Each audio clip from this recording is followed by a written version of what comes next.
ಇದ್ದಾರೆ. ಹಿರಿಯ ಉಪಾಧ್ಯಕ್ಷರು ಮೋಹನ್ ಕುಮಾರ್ ಅಂದ ಸೋಮಶೇಖರ್ ಹಾಗೆ ಉಳಿದಂತೆಲ್ಲ ಸರ್ವ ಪದಾಧಿಕಾರಿಗಳು ಮತ್ತು ಆಗಮಿಸಿರುವಂತಹ ಪತ್ರಿಕಾ ಮತ್ತು ಮಾಧ್ಯಮ ಮಿತ್ರರಿಗೆ ನಾನು ಸ್ವಾಗತವನ್ನು ಬಯಸ್ತೇನೆ.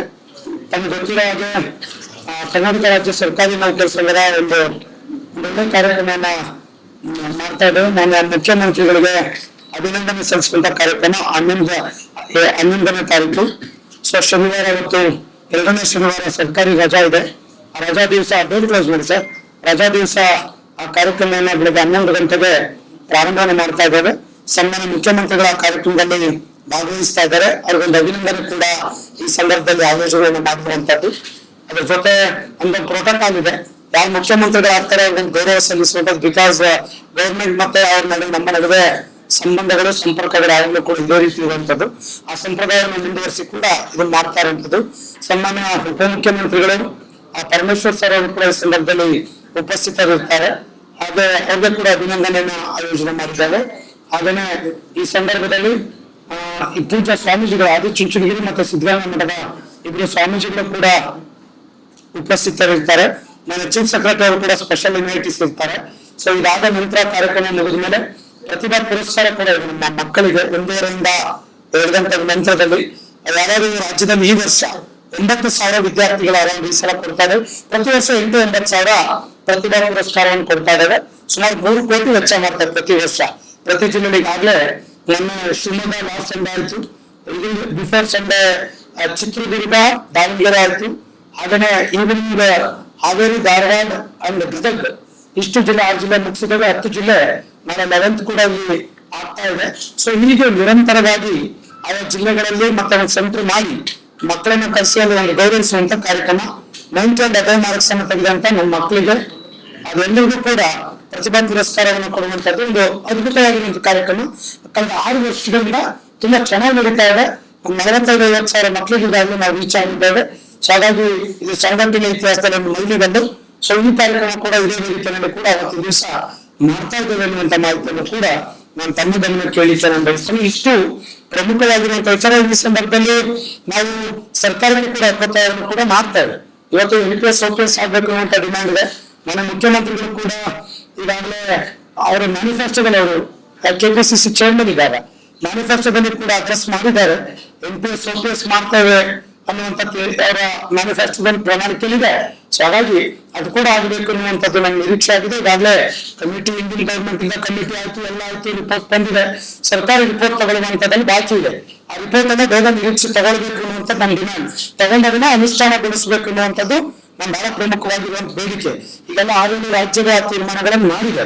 ಹಾಗಾಗಿ ಕರ್ನಾಟಕದಲ್ಲಿ ಕೂಡ ಆಗಬೇಕು. ನಿಮ್ಮ ಮ್ಯಾನಿಫೆಸ್ಟೋದಲ್ಲಿ ಏನು ಹೇಳಿದ್ದೀರಾ, ಸೊ ಅದ್ರ ಪರವಾಗಿ ತಾವು ಕೂಡ ಇರಬೇಕು ಅನ್ನುವಂಥದ್ದು ಕೂಡ ನನ್ನ ವಿಚಾರ ಆಗಿದೆ. ಅದನ್ನು ಕೂಡ ರಾಜ್ಯದ ನೌಕರ ಪರವಾಗಿ 70,000 ಕೂಡ ನಾವು ಇವತ್ತಿನ ದಿವಸ ಮಾಡೋದಿದ್ದೇವೆ ಅನ್ನುವಂತ ಮಾಹಿತಿಯನ್ನು ಕೂಡ ನಾನು ತಮ್ಮ ಗಮನ ಕೇಳಲಿಕ್ಕೆ ನಾನು ಬಯಸ್ತೇನೆ.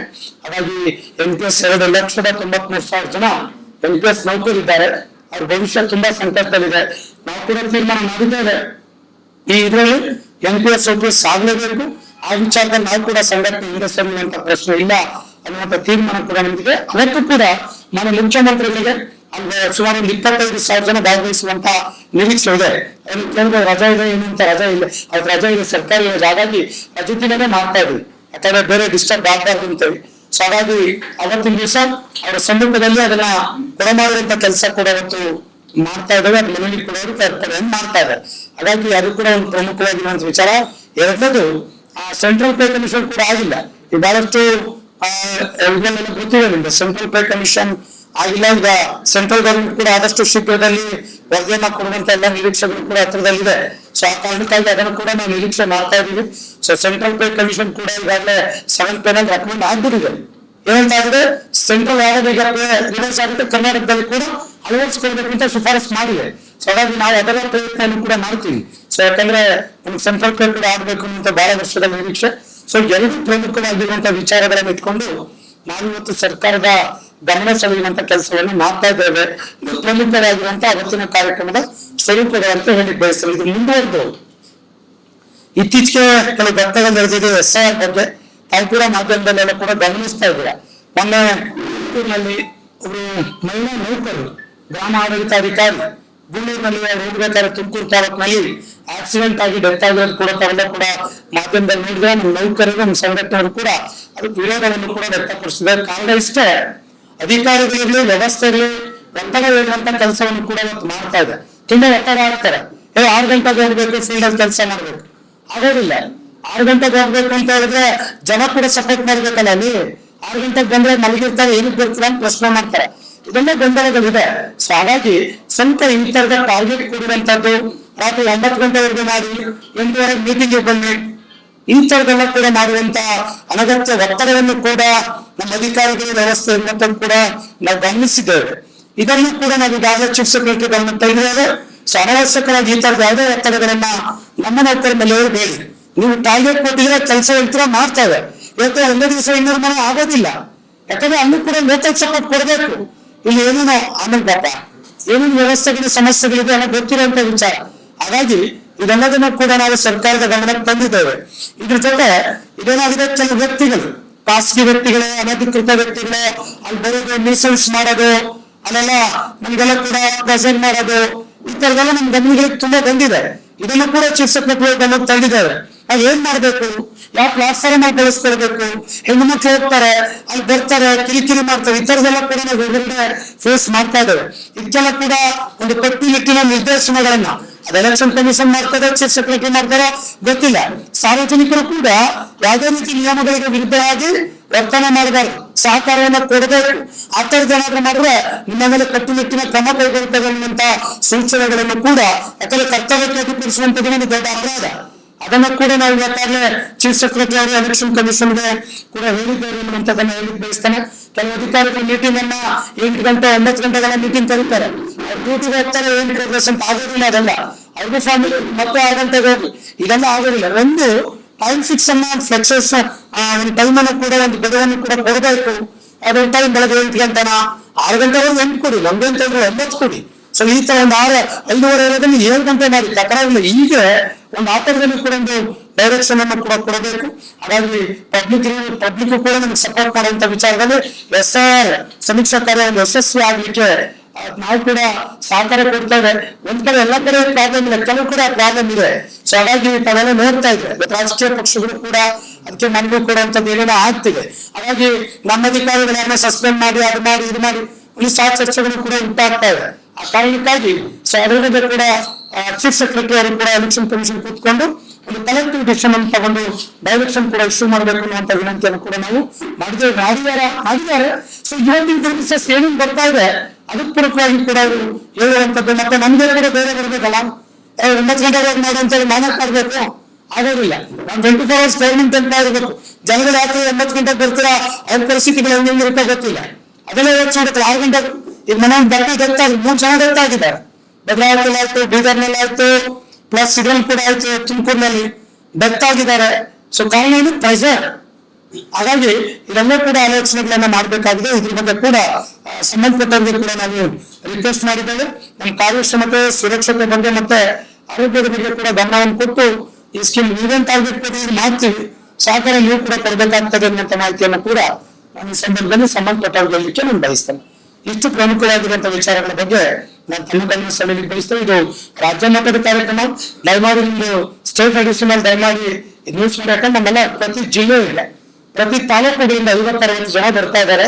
ಸೊ ಬೆಂಗಳೂರು ಸುತ್ತಮುತ್ತದಲ್ಲಿ 300 ಹೆಚ್ಚು ಕಮ್ಮಿ 1000-1500 ಈ ತರ ಏನಿದೆ. ನಮ್ಮ ದಕ್ಷಿಣ ಇರ್ಬೋದು, ಮಂಡ್ಯ ಇರ್ಬೋದು, ತುಮಕೂರು ಇರ್ಬೋದು, ಚಿಕ್ಕಬಳ್ಳಾಪುರ, ಕೋಲಾರ, ಬೆಂಗಳೂರು ಗ್ರಾಮಾಂತರ, ಬೆಂಗಳೂರು ಅರ್ಬನ್, ಇಲ್ಲೆಲ್ಲ ಹೆಚ್ಚಿನ ಸಂಖ್ಯೆಯಲ್ಲಿ ನಾವು ಬರ್ತಾ ಇದ್ದೀವಿ. ಒತ್ತಾಯ ಇರೋದ್ರಿಂದ ಮನೆ ಇಲ್ಲೇ ಇರುತ್ತೆ ಈ ತರದ್ದು.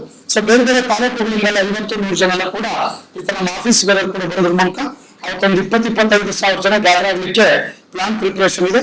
ಹಾಗಾಗಿ ನಮ್ಮ ಸರ್ಕಾರದ ಮುಖ್ಯಮಂತ್ರಿಗೆ ಅಭಿನಂದನೆ, ಮುಖಂತಾಯಗಳು.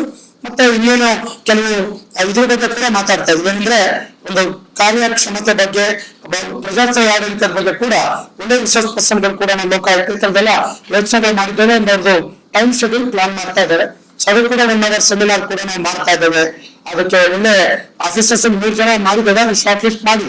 ಸೊ ಅವ್ರು ಕೂಡ ಒಳ್ಳೆ ಸಂಪನ್ಮೂಲ ವ್ಯಕ್ತಿಗಳು, ಅಧಿಕಾರಿಗಳಿಂದ ಅಫಿಷಿಯಲ್ ಮೆಸೇಜ್ ಕೊಡೋ ಕೆಲಸ ಕೂಡ ಈ ವೇದಿಕೆಯಲ್ಲಿ ಆಗ್ತಾ ಇದೆ ಅಂತ ಮಾಹಿತಿಯನ್ನು ಹೇಳಲಿಕ್ಕೆ ಬಯಸ್ತಾರೆ. ಕೇಳಿದೆ TADA ಕೊಡ್ಬೇಕು ಅಂತ ಕೇಳಿ ಬರ್ದು ನಾನೇ ಹೊರಗಾಗ್ದೆ. ಏನಾಗ್ಬಿಡುತ್ತೆ ಅಂದ್ರೆ ಈ ಕೆಲಸ ಮಾಡೋದು ಬರೀ TAD ಇದನ್ನೇ ಕಾಮೆಂಟ್ಸ್ ಮಾಡ್ತಾರೆ ಅಂತ ನಾವು ತೆಗೆದ್ವಿ. ಆಕ್ಚುಲಿ ನೀಡ್ ಇದೆ. ಅವ್ರು ಕೊಡುವಂತ ಸಂಬಳ 25,000, ಅವ್ರು ಕೊಡುವಂತ ಪ್ಯಾಕೇಜು ಅದೇನು ಯಾವುದಕ್ಕೂ, ಅವ್ರು ಕೊಡುವಂತ ಅಮೌಂಟ್ ಅದೇನು ಯಾವುದಕ್ಕೂ ಅಲ್ಲ. ಹಾಗಾಗಿ ಪ್ರೆಷರ್ ತುಂಬಾ ಇದೆ. BLOs ಡ್ಯೂಟಿಗಳು, ಎನ್ಯುಮರೇಟರ್ಸ್ ಎಲ್ಲದೂ ಕೂಡ ಇದೆ. ಹಾಗಾಗಿ ಕೇಳಬೇಕು. ಈಗ ನಿಮ್ಗೆ ಗೊತ್ತಿದೆ, ಹಿಂದೆಲ್ಲ ಈ ಸಲ ಏನಾಗ್ಬಿಟ್ಟಿದೆ, ವರ್ಷದಲ್ಲಿ 3-4 ಸೆನ್ಸಸ್ ಆಗಿದೆ. ಜನಗಣತಿ ಸಮೀಕ್ಷೆ, SIR, ಅದರಿಂದ ನಾಗಮೋಹನ್ ದಾಸ್ ಕಮಿಷನ್, ಅದರಿಂದ ಸಾಮಾಜಿಕ ಸಮೀಕ್ಷೆಗಳು, 4 ಸಮೀಕ್ಷೆಗಳಾಗಿದೆ.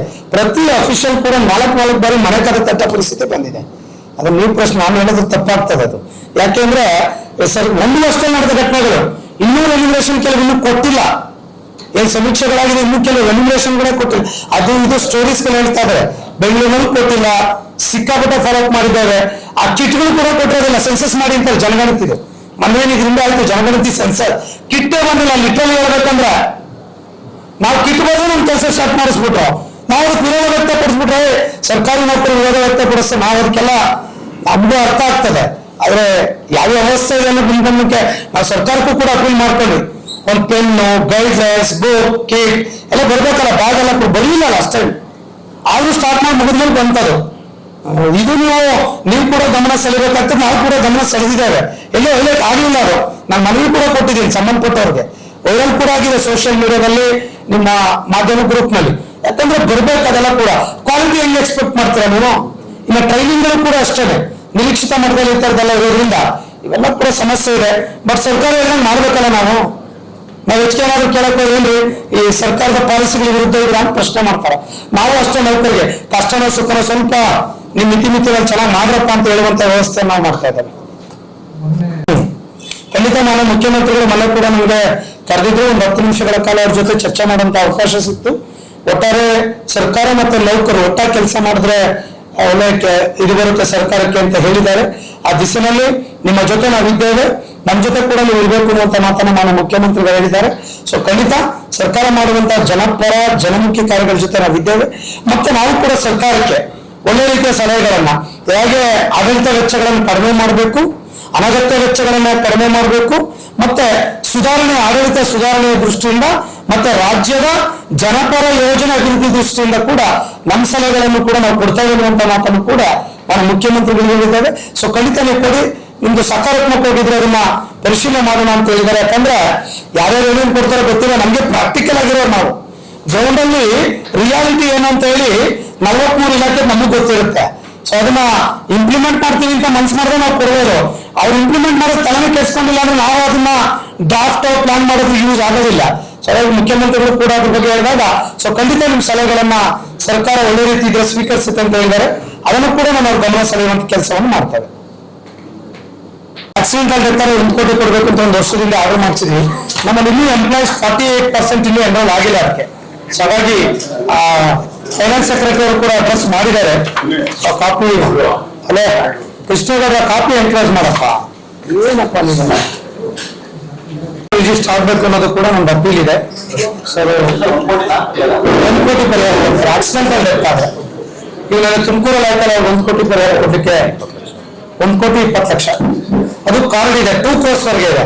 ಗೋಲ್ಡನ್ ಕ್ಲಾಸ್, ಸಿಲ್ವರ್, ಬ್ರಾನ್ಸ್ ಈ ತರ ಇದೆ. ಆ ತರ ಡೈಮಂಡ್ ಈ ತರದಿದೆ. ಡೈಮಂಡ್ ಇದ್ದಾಗ 2 ಕೋಟಿ.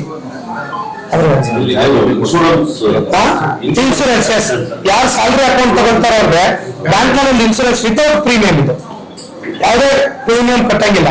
ಆನ್ ಡ್ಯೂಟಿ ಅವರ್ಸ್ ಅಲ್ಲಿ ಡೆತ್ ಆದ್ರೆ ಪರಿಹಾರ ಕೊಡೋದು ನೌಕರಿಗೆ ಮಾತ್ರ. ಇಲ್ಲ ರಾಜ್ಯ ಸರ್ಕಾರಿ ನಿಗಮ ಕಾರ್ಪೊರೇಷನ್ ಎಲ್ಲರೂ ಡ್ಯೂಟಿ ಇದೆ. ನ್ಯಾಚುರಲ್ ಡೆತ್ ಇಲ್ಲ, ಆಕ್ಸಿಡೆಂಟಲ್ ಡೆತ್ ಆನ್ ಡ್ಯೂಟಿ. ಸರ್ಕಾರ ಅಲ್ಲ, ಬ್ಯಾಂಕ್ ನಲ್ಲಿ ಕೊಡೋದು. ಬ್ಯಾಂಕ್ ನಲ್ಲಿ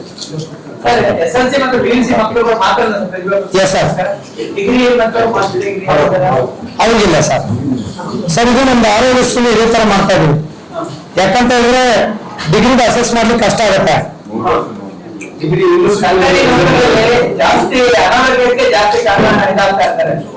ಹಾ ಸರ್ ಇದೆಯಲ್ಲ ಹೆಲ್ತ್ ಸ್ಕೀಮ್ ಇದೆ ಈಗಾಗಲೇ. ಅದನ್ನ ಸ್ವಲ್ಪ ಒಂದಿಷ್ಟು ಸಮಸ್ಯೆಗೆ ಹಿಂದಕ್ಕೆ ತರ್ತಾ ಇದೀವಿ. ಆರೋಗ್ಯ ಅಂದ್ರೆ ಎಲ್ಲ ಅವ್ರ ಆರೋಗ್ಯ ಅವರೇ ನೋಡ್ಕೋಬೇಕು ಸರ್. ಅವ್ರ ಅರಿವು ಮೂಡ್ಸಕ್ ಅವರೇ ಬುದ್ಧಿವಂತ ಇರ್ತಾರೆ. ಒಂದು ಎರಡನೇದು ಪ್ರೆಷರ್ ಜಾಸ್ತಿ ಇರುತ್ತೆ. ಏನಾದ್ರು ಖಾಲಿ ಉದ್ಯೋಗಗಳು 2,73,000 ರೂಪಾಯಿ ಖಾಲಿ ಇದೆ. ದೊಡ್ಡ ಸಮಸ್ಯೆ ಇದೆ. ಈಗ ಏನ್ ಮಾಡ್ಬೇಕು ನೀವೇ ಹೇಳಿ, ಹೋರಾಟ ಮಾಡ್ಬೇಕು ಅಷ್ಟ, ಅದ್ರ ಬಿಟ್ಟು ಏನು ಮಾಡಕ್ ಆಗ್ತಿಲ್ಲ. ಹೋರಾಟ ಇದಕ್ ಮಾಡೋದಕ್ಕೆ ಹೋದ್ರೆ ಏನು ಅಂತ ನಿಮ್ಗೆ ಕೂಡ ಗೊತ್ತಿದೆ, ಸಿಕ್ಕಾಪಟ್ಟೆ ಬಟ್ ಈಗೇನೋ ಸರ್ಕಾರ ಎಷ್ಟು 73,000 ಜನ ಹುದ್ದೆಗಳನ್ನ 63 ತುಂಬುತ್ತದೆ ಅಂತ ಹೇಳಿದ್ದಾರೆ. ಟೈಮ್ ಕೂಡ ಕೊಟ್ಟಿದ್ದಾರೆ, ಸ್ವಾಗತ. ಒಳ್ಳೆ ತೀರ್ಮಾನಗಳು ಇಂಪ್ಲಿಮೆಂಟ್ ಆಗ್ಬೇಕದು, ಹೆಂಗ್ ಅವಕಾಶ ಕೊಡ್ಬೇಕು ನೋಡಿ. ಆಡಳಿತ ವ್ಯವಸ್ಥೆಯಲ್ಲಿ ನಮ್ ಜನರೇಷನ್, ಯಾರೋ ಒಂದು ಜನರೇಷನ್ ಇರುತ್ತೆ 30 ವರ್ಷ, ಆ ಜನರೇಷನ್ ಎಂಡ್ ಆದ್ರೆ ಹೆಂಗ್ ಬಂದ್ರೆ ಅವ್ರಿಗೆ ಟ್ರೈನಿಂಗ್ ಸಿಗೋದಿಲ್ಲ. ಈ ಜನರೇಷನ್ ಎಕ್ಸಿಟ್ ಆಗೋದಕ್ಕಿಂತ ಮುಂಚೆ ಇವ್ರು ಬಂದ ಸಿಸ್ಟಮ್ ಅಲ್ಲಿ ಮಿಕ್ಸ್ ಆಗ್ಬೇಕು, ಕೆಮಿಸ್ಟ್ರಿ ಮ್ಯಾಚ್ ಆಗ್ಬೇಕು, ಇಂಟರ್ನಲ್ ಟ್ರೈನಿಂಗ್ ಆಗ್ಬೇಕು. ಇದು ಮುಖ್ಯ. ಇದು ಸರ್ಕಾರಗಳು, ಇಲಾಖೆಗಳು ಆಲೋಚನೆ ಮಾಡಬೇಕು. ಎಲ್ಲ ಹಳೆ ಜನರೇಷನ್ ಆಚೆ ಹೋದ್ಮೇಲೆ ಎಲ್ಲಿ ಲ್ಯಾಂಡ್ ಬೌಂಡ್ರಿ ಇದೆ, what is the policy, what is the old file ಏನು, ವಾಟ್ ಇಸ್ ದ ಲೊಕೇಶನ್ಸ್ ಏನು ಗೊತ್ತಿರಲ್ಲ. ಅದು ಒಳಗಡೆ ಇದ್ರೆ ಕೆಮಿಸ್ಟ್ರಿ 5-6 ವರ್ಷ ಟ್ರೈನಿಂಗ್ ಆದ್ರೆ ಅದು ಮಿಕ್ಸ್ ಆಗ್ತದೆ, ಮಿಕ್ಸ್ ಮ್ಯಾಚ್ ಆಗ್ತದೆ. ಅದು ಇಟ್ಸ್ ಇಂಟರ್ನಲ್ ಟ್ರೈನಿಂಗ್ ಅಂತಾರೆ ಅದಕ್ಕೆ. ಆಫೀಸಲ್ಲಿ ಕೂತ್ಬೇಕಾದ್ರೆ ಹರಟೆ ಹೊಡಿತಾನೆ, ಈ ಫೈಲಿಂಗ್ ಅಪ್ಪ ಅಂತ ಜನರಲ್ ಟಾಕ್ ಮಾಡ್ತಾನೆ, ಅಟ್ಲೀಸ್ಟ್ ಒಂದು ನೋಟಿಸ್ ಆಗುತ್ತೆ, ಡಿಬೇಟ್ಗಳು ಸ್ಟಾರ್ಟ್ ಆಗಿರುತ್ತೆ. ಅದು ಆಡಳಿತದ ಮೇಲೆ ಪರಿಣಾಮ ಬೀರುತ್ತೆ. ಇಲ್ಲ ಕ್ಲಾಸ್ ರೂಮ್ ಅಲ್ಲಿ ಕೊಡೋ ಟ್ರೈನಿಂಗ್ ಎಲ್ಲ ಇದು, ಆಫ್ ರೆಕಾರ್ಡ್ ಕೊಡೋ ಟ್ರೈನಿಂಗ್ ಇದಕ್ಕೆ ಸೀನಿಯರ್ ಮತ್ತೆ ಜೂನಿಯರ್ ಕೆಮಿಸ್ಟ್ರಿ ಮ್ಯಾಚ್ ಆಗಬೇಕು. ಈ ಸೀನಿಯರ್ ಜನರೇಷನ್ ಆಚೆ ಜೂನಿಯರ್ ತಂದಿಟ್ರೆ ought to run the government, ought to run the institution, ought to run the department ಗಳು ತುಂಬಾ ಟಫ್ ಜಾಬ್. ಅಷ್ಟೆಲ್ಲ ಸುಲಭ ಇಲ್ಲ. ಇದನ್ನ ನಿಮ್ಮಲ್ಲಿ ಯಾಕೆ ಕಾಲ ತಂದಬೇಕು, ದಿಸ್ ಮೋಸ್ಟ್ ಸೈಂಟಿಫಿಕ್ ರೀಸನ್ ಇದು. ಇದೇ ಬಹಳ ಇಂಪಾರ್ಟೆಂಟ್ ರೆಲೆವೆಂಟ್ ಅದು. ಈಗ ನಾಳೆ ಇರಲಿ, ನಾನು ತಿಳ್ಕೊಂಡು 2 ತಿಂಗಳು ಟ್ರೈನಿಂಗ್ 2 ವರ್ಷ ಬಿಟ್ಟು ಮಾಡೋಕೆ ಜನಗಳ ಕತೆ ಕೇಳ್ಬೇಕಲ್ಲ. ಇದು ಏನಾಗುತ್ತೆ, ಎವರಲ್ಲೇ ಇರ್ತಾನೆ, ಇಂಟರ್ವ್ಯೂ ಫೋನಲ್ಲಿ ಕೇಳ್ತಾನೆ, ಕ್ಲಾರಿಫಿಕೇಶನ್ ಕೇಳ್ತಾನೆ, ಒಳಗಡೆ ಇರ್ತಾನೆ. ಈ ಫೈಲ್ ಇಷ್ಟ ಡೌಟ್ ಅಂದ್ರೆ ಜೂನಿಯರ್ 2 ವರ್ಷ 10 ವರ್ಷದಲ್ಲಿ ಕೇಳ್ತಾನೆ. ಸೊ ಕಮ್ಯುನಿಕೇಶನ್ಸ್ ಇರುತ್ತೆ. ಆಚೆ ಹೋದಾನ ಅಂದ್ರೆ ಇಲ್ಲಿ ಫ್ರೆಶರ್ಸ್ ಬಂದ್ರೆ ತುಂಬಾ ಟಫ್. ಅದು ಕೆಟ್ಟ ಪರಿಣಾಮವನ್ನ ಆಡಳಿತದ ಮೇಲೆ ಬೀರುತ್ತೆ. ಎಲ್ಲ ನಿಮ್ ಗಮನದಲ್ಲಿ ಇಲ್ಲ, ಅದು ಬಹಳ ಇಂಪಾರ್ಟೆಂಟ್ ಪಾಯಿಂಟ್. ಅದು ಸುಮ್ಮನೆ ರಿಕ್ರೂಟ್ಮೆಂಟ್ ಯಾಕೆ ಮಾಡಬೇಕು ಈ ಕಾರಣಕ್ಕಾಗಿ ಇರ್ಬೋದು. ಅನೇಕ ರಿಫಾರ್ಮ್ ತಂದಿದ್ದಾರೆ, ರಿಕ್ರೂಟ್ಮೆಂಟ್ ಗಳನ್ನ ಕಡಿಮೆ ಮಾಡಬೇಕು. ಫೀಲ್ಡ್ ಅಲ್ಲಿ ಅಂತ ಎಷ್ಟು ಮಾಡ್ಲಿಕ್ಕಾಗುತ್ತೆ, ಎಲ್ಲ ಮಾಡ್ಲೇಬೇಕಾಗುತ್ತೆ. ಮ್ಯಾನ್ಯುಯಲ್ಸ್ ಏನಿದೆ, ಈಗ ಟೀಚರ್ ಪಾಠ ಮಾಡ್ಲೇಬೇಕಾ, ಹೆಲ್ತ್ ಡಿಪಾರ್ಟ್ಮೆಂಟ್ ಅಲ್ಲಿ ನರ್ಸಿಂಗ್ ಫ್ಯಾಕಲ್ಟೀಸ್ ಇರ್ಬೋದು, ಟೆಕ್ನಿಷಿಯನ್ಸ್, ಡಾಕ್ಟರ್ಸ್, ಫಾರ್ಮಸಿ, ಎಲ್ಲರೂ ವರ್ಕ್ ಮಾಡ್ಲೇಬೇಕು. ರೋಬೋಟ್ ಏನ್ ಬಂದು ಮಾಡಕ್ಕಾಗಲ್ಲ ಇರ್ಬೋದು, ಏನಕ್ಕೆ ಕಾಯಿಲೆಗೆ ಏನ್ ಮೆಡಿಸಿನ್ ಅಂತ ಹೇಳ್ಬೋದು. ಬಟ್ ಗೌರ್ಮೆಂಟ್ ಸೆಕ್ಟರ್ ಅಲ್ಲಿ ಮಾಡ್ಲಿಕ್ಕೆ ಬರಲ್ಲ. ಕೆಲವು ಇದ್ರಲ್ಲಿ ಮಾಡ್ಬೋದು, ಡಾಕ್ಯುಮೆಂಟ್ ದೃಷ್ಟಿಯಿಂದ ಡಾಟಾ ಕಲೆಕ್ಷನ್ ಇದೆ sir, okay. But remaining time ಎಲ್ಲ ಬೇಕಾಗ್ತದೆ ಏನಾದ್ರು ಕೂಡ ಹೇಳಲಿಕ್ಕೆ ನಾನು ಬಯಸ್ತೇನೆ. ಕ್ವಾಲಿಟಿ ಬ್ಯಾಗ್, ಒಂದು ಶಾಲ್ ಹಾಕಿ ಸನ್ಮಾನವನ್ನು ಮಾಡ್ತಾರೆ ಸರ್. ಇದು ಪ್ರತಿ ಜಿಲ್ಲೆ ನಗದು 2,000. ಏನಂದ್ರೆ ಒಂದೇ ಅಮೌಂಟ್ ಪ್ಲಸ್ ಒಂದೇ ಮಕ್ಕಳುಗಳಿಗೆ ಒಂದಿಷ್ಟು ಇವತ್ತಿನ ದೇಶದ ಬಗ್ಗೆ, ನಾಡಿನ ಬಗ್ಗೆ ಮತ್ತೆ ಸೊಸೈಟಿ ಬಗ್ಗೆ ನಾವೆಲ್ಲ ಕರ್ಸರು, ಸಾಧು ಸಂತರು, ರಾಮಕೃಷ್ಣ ಆಶ್ರಮದವರು ಮತ್ತೆ ಅಚೀವ್ ಮಾಡಿದವರು, ಅವ್ರ ಜೊತೆ ಎಲ್ಲ ಕೂಡ ಇಂಟ್ರಾಕ್ಟ್ ಮಾಡಿ ಅವ್ರಿಗೆ ಅಡ್ರೆಸ್ ಮಾಡುತ್ತೆ ಅವೆಲ್ಲ ಕೂಡ ಮಾಡಿದ್ದಾರೆ. ಮೊನ್ನೆ ಸ್ವಾಮಿ ಶ್ರೀಗಳು ಶಿವಮೊಗ್ಗದಲ್ಲಿ ಬಂದಿದ್ರು, ಪಂಡಿತರಾದ್ರು. ಮಾದಾರ ಚೆನ್ನಯ್ಯ ಸ್ವಾಮೀಜಿಗಳು ಚಿತ್ರದುರ್ಗ ಬಂದಿದ್ರು. ರವಿಚಂದ್ರನವರು ಕೂಡ ಚಿತ್ರದುರ್ಗ ಮತ್ತು ಹಾವೇರಿಗೆ ಬಂದಿದ್ರು. ಮಾಜಿ ಮುಖ್ಯಮಂತ್ರಿ ಬಸವರಾಜ ಬೊಮ್ಮಾಯಿ ಬಂದಿದ್ರು. ಸೊ ಇಲ್ಲಿ ಕೂಡ ಒಳ್ಳೆ ರಿಸರ್ಚ್ ಪರ್ಸನ್ ಸರ್ಚ್ ಮಾಡ್ತಾ ಇದ್ದಾರೆ. ಚೀಫ್ ಸೆಕ್ರೆಟರಿ ಇರ್ತಾರೆ, ಮುಂದೆ ಬೇರೆ ಕೂಡ ನೋಡ್ತಾರೆ. ಪ್ರತಿ ಆಯಾ ಭಾಗದಲ್ಲಿ ಯಾರ್ಯಾರು ಒಳ್ಳೊಳ್ಳೆ ಸಾಧಕರಿದ್ದಾರೆ, ಅಚೀವರ್ಸ್ ಇದ್ದಾರೆ, ಅವರಿಂದ ಮೆಸೇಜ್ ಕೊಡ್ಸೋದು. ಇಲ್ಲಿವರೆಗೆ 50,000ವರೆಗೆ ನಾವು ಸ್ಟೂಡೆಂಟ್ಸ್ಗೆ ರೀಚ್ ಆಗಿದ್ದೇವೆ. ವಿತ್ ತುಂಬಾ ರೆಸ್ಪೆಕ್ಟ್ಫುಲ್ ಆಗಿರುವಂತ ಪ್ರೋಗ್ರಾಮ್. ನಮ್ಮ ಫೋಟೋ ಮೀಡಿಯಾ ಗ್ರೂಪ್ ನಲ್ಲಿ ಶೇರ್ ಮಾಡ್ತೀನಿ, ನೋಡ್ತಾ ಇರ್ತೀರಾ ಅನ್ಸುತ್ತೇನೆ. ತುಂಬಾ ಚೆನ್ನಾಗಿ ಕಾರ್ಯಕ್ರಮ ಬರುತ್ತೆ, ತುಂಬಾ ಸಿಸ್ಟಮೆಟಿಕ್ ಕೂಡ ಆಗುತ್ತೆ. ನೀವು 500 ಜನ ಇದ್ರೆ ಅವ್ರಲ್ಲಿ 15 ಮಿನಿಟ್ಸ್ ಪ್ರೋಗ್ರಾಮ್ ಮುಗಿಸುತ್ತೀವಿ. ಅವ್ರಲ್ಲಿ 15 ಮಿನಿಟ್ಸ್. ನಮ್ಮ ಪ್ರೋಗ್ರಾಮ್ ಎಲ್ಲ 1.5-2 ಗಂಟೆ ಕ್ಲೋಸ್. ಅವೆಲ್ಲ 4 ಗಂಟೆ ಇರೋದು, ಹೊರದಾಡೋದು ಅವೆಲ್ಲ ಇಲ್ಲ. ಹೆಂಗ್ ಮಾಡ್ತೀವಿ ನೀವು ರಿಪೋರ್ಟ್ ಅಲ್ಲಿ ಲೋಕಲ್ ರಿಪೋರ್ಟ್ಸ್ ಕೇಳಿ ಹೇಳ್ತಾರೆ. ಎಲ್ಲೂ ಅಲ್ಲಿ ಯಾರ ಹೆಸರು ಗೊಂದಲಗಳಿಲ್ಲ. ಸಿಸ್ಟಮ್ ಬರ್ತಾರೆ, ಸಿಸ್ಟಮ್ ಕೂತ್ಕೊಳ್ತಾರೆ, ಸಿಸ್ಟಮೆಟಿಕ್ ಆನರ್ ಆಗುತ್ತೆ, ಫೋಟೋ ತಗೊಂಡು ಹೋಗ್ತಾರೆ ಅಷ್ಟೇ. ಅಲ್ಲೆಲ್ಲ ಅದು ಇದು ಏನಿಲ್ಲ. ತುಂಬಾ ಅದಕ್ಕೆಲ್ಲ ಒಂದು ಪ್ಲಾನ್ ಕೂಡ ನಮ್ದಿದೆ. ಸೊ ಹಾಗಾಗಿ ಆ ತರ ಒಂದು ಸಿಸ್ಟಮೆಟಿಕ್ ಆಗಿ ಏನ್ ಮಾಡ್ತಾರೆ, ನಮ್ಮ ನೌಕರಂತ ಅವ್ರು ಖುಷಿ ಪಡ್ತಾರೆ ಅಂದ್ರೆ ಅದು ಯೋಚನೆ ಮಾಡ್ಲಿಕ್ಕೆ ಸಾಧ್ಯ. ಒಂದು ಅದ್ಭುತವಾಗಿರುವಂತ ಇಡೀ ಫ್ಯಾಮಿಲಿ ಮಕ್ಕಳೆಲ್ಲ ಬಂದು ಎಂಜಾಯ್ ಮಾಡ್ತಾರೆ ಅದನ್ನ. ಸೊ ಹಾಗಾಗಿ ಅದೆಲ್ಲ ಕೂಡ ಒಂದು ಒಳ್ಳೆಯ ಸಂಘಟನೆ ಕಾರ್ಯಕ್ರಮ ಅಂತ ಹೇಳಲಿಕ್ಕೆ ಬಯಸ್ತೇನೆ. ಬಹುಶಃ ನಾವು ಅಧ್ಯಕ್ಷ ಆದಾಗ ಇದು ಪ್ರಾರಂಭ ಮಾಡಿದ್ವಿ. ನಾನು ಚುನಾವಣೆಗೆ 19ರಲ್ಲಿ ನಿಂತಾಗ ನಾನು ಅಧ್ಯಕ್ಷ ಮಾಡಿದ್ವಿ, ಕಾರ್ಯಕ್ರಮ ಮಾಡ್ತೀವಿ ಅಂತ ಹೇಳಿ ನಿರಂತರವಾಗಿ ಕಾರ್ಯಕ್ರಮ ಸಂಘಟನೆ ಬರ್ತಾ ಇದೆ. ಹೀಗೆ ಯಾಕಂದ್ರೆ ಕೆಲವು ಅನೌನ್ಸ್ಮೆಂಟ್ ಬಿಡ್ತಾರೆ, ಯಾವ ವರ್ಷನೂ ಬಿಟ್ಟಿಲ್ಲ ನಿರಂತರದ. ಬಟ್ ಜುಲೈ ನಮಗೆ ಲೇಟ್, ಜೂನಲ್ಲೇ ಮುಗಿಬೇಕಲ್ಲ. ಬಟ್ ಏನ್ ಮಾಡ್ತಾರೆ, ಇಲ್ಲಿ ಸ್ಟೇಟ್ ಇಂದ ಡಾಟಾ ತಗೊಳ್ಬೇಕಲ್ಲ. ಅಲ್ಲ ಆನ್ಲೈನ್ ಸೆಲೆಕ್ಷನ್ ಒಂದು ಯಾವುದು ಮ್ಯಾನ್ಯಲ್ ಗಿನಿಲ್ಲ, online application, online selection, online communication. ಯಾರಿಗೂ ನಾನು ಹೋಗಿ ಫೋನ್ ಮಾಡಿ ಕರೆಯಂಗಿಲ್ಲ, ಕಮ್ಯುನಿಕೇಶನ್ಸ್ ಹೋಗುತ್ತೆ ವಾಟ್ಸ್ಆಪ್ ಒಂದು ಫೋನಲ್ಲಿ. ಅವ್ರಿಗೆ ಸಿಸ್ಟಮ್ ಚೆನ್ನಾಗಿದೆ. ಅಪ್ಲಿಕೇಶನ್ ಆನ್ಲೈನ್ ಅಲ್ಲಿ ಅಪ್ಲೋಡ್ ಮಾಡ್ತಾನೆ. ಹೊನ್ನಾವರನ ಕೋಲಾರದಿಂದ ಮಾಡಿದ್ರೆ ಇನ್ನೊಂದು ಡಾಟಾ ಸ್ಕೂಟ್ನಿ ಅಷ್ಟೇ ನಾವು ಮಾಡಿ ಸೆಲೆಕ್ಷನ್ ಮಾಡೋದು ಅಷ್ಟೇ. ಆ ತರ 2,73,000 ವರ್ಕಿಂಗ್ ಸ್ಟೂಡೆಂಟ್ 5,15,000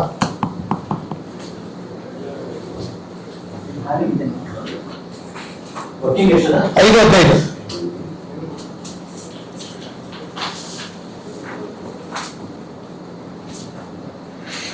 ಎಲ್ಲಿಗೆ ಬಂದು ನಿಂತಿದೆ ಅಂತ. 3 ಕೋಟಿ ಜನಸಂಖ್ಯೆ ಇದ್ದಾಗ ಇದ್ದ ಸಂಖ್ಯೆ ಡಬಲ್ ಆಗಿ 7 ಕೋಟಿ ಬಂದ್ರು